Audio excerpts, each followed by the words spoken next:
Okay, we're going to demonstrate now how to use a needle holder properly and suture. So this prepackaged suture, Swage suture, comes in just almost an infinite number of materials, shapes, and sizes. But most packaging, you'll notice there's a perforation here whenever you open it and a line, and it's designed to be able to grasp the needle in the appropriate position whenever you open the packet.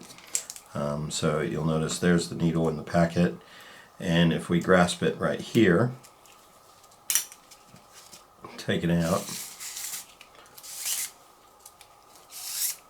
remove it from the packet, you'll notice that it's grasped in a pretty appropriate position. So we are about 2/3 of the distance between the point and the suture. Okay, and the needle is generally grasped by the needle holder anywhere from, depending on what you're doing, but generally either in the middle of the curve like that, okay, and out near the points of the needle driver, and or again, as I said before, that we grasped it before, about 2/3 the distance between the point and the suture. So that's where you should grasp the needle.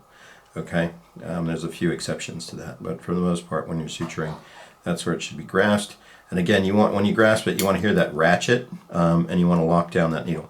You can check and see if your needle holders are still in good working order by just click whenever you put 2 clicks on it. Okay, if you want to check the box lock, you shouldn't be able to rotate the needle. It should be relatively stiff in there. If it can turn, then it's no longer functioning. Either the box lock is worn out or the tips are worn out. Okay, so once we've grasped our needle, there's a few different ways you can hold the needle holder. I'm going to start with just a finger grip, okay, or a tripod grip. Okay, so we use our thumb, ring finger, and our index finger. Okay, and it should be grasped outside, somewhere between the tip of the finger and between the first and the second knuckle. Okay, so that's about as far as you want to put your fingers in the rings. Okay, and you don't want to put it all the way in there like that. You don't have a lot of dexterity, and you actually start to hurt your fingers. It binds up your finger and in the hole. So you want to hold it out near the tips of your finger, somewhere distal to this second knuckle. So somewhere from here out. Okay, and then you can use your thumb for the ratchet. Okay, the other grip is what's called a thenar grip. Okay, and so you're going to use the thenar eminence of your palm to manipulate the box lock here on the needle holder. So ring finger in the hole, and the thenar eminence of the palm operates it. Okay, and that just gives you a little bit of freedom to rotate it side to side. Some people find that more comfortable to open the box lock. And then the final grip is just a palm grip again. And so we just put that instrument in our palm, okay, like that. Again, you generally use the thenar eminence to control the ratchet. And the nice thing about this is quite versatile. You can spin this in your hand. You can choke up on it if you need to.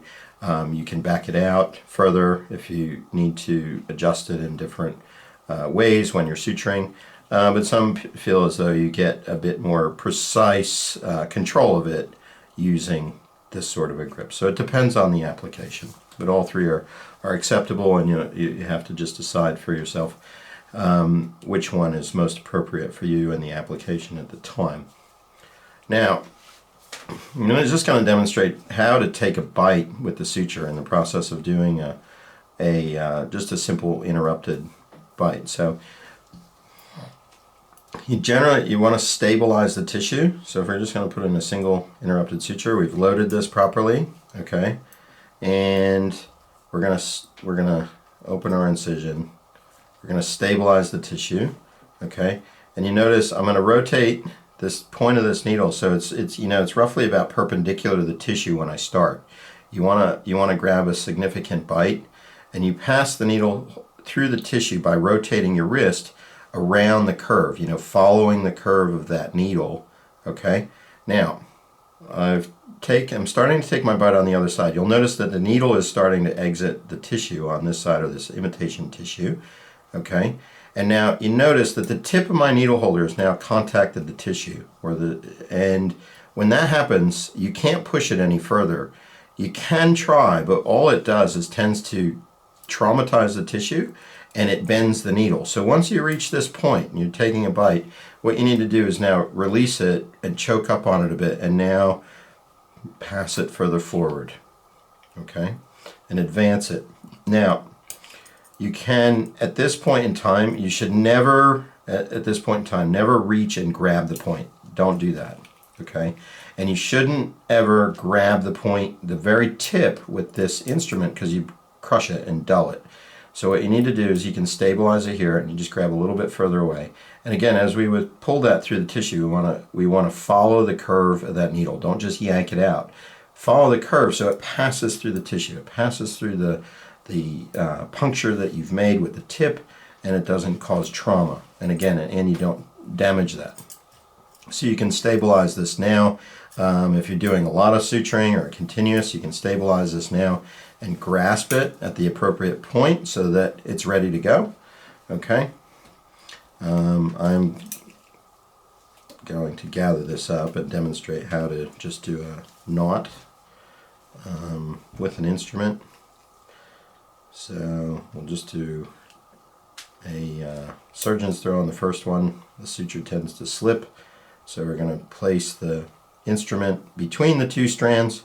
You notice I've made a tag here that's maybe, let's say 4 centimeters or so, and that's plenty to work with. I don't want it too long so I have to chase it. You want it, if it's way out here, you end up reaching for it. It's very awkward, and you waste suture. So I'm going to bring that up to a length that gives me enough to work with, but I'm not wasting it, and I don't have to go very far to find it. And you'll notice I've gathered the suture up in this left hand, okay, and I'm controlling that needle, and I'm holding the remainder of the suture, the working portion of the suture, between my thumb and index finger. And now I'm going to place my instrument between the two strands, wrap around the instrument, grab that tag, and pull the suture in opposite directions. And the default should be, generally when you're starting, the default should be to just oppose it. You don't want to strangulate the tissue, but you don't want it too loose. You can work outwards from there, but whenever you're first learning, I'd recommend just bringing it together. And now we're going to, again, to complete this, we're going to put 4 more throws onto it. We're going to place the instrument between the two strands of suture, wrap around, grasp, pull in the opposite direction,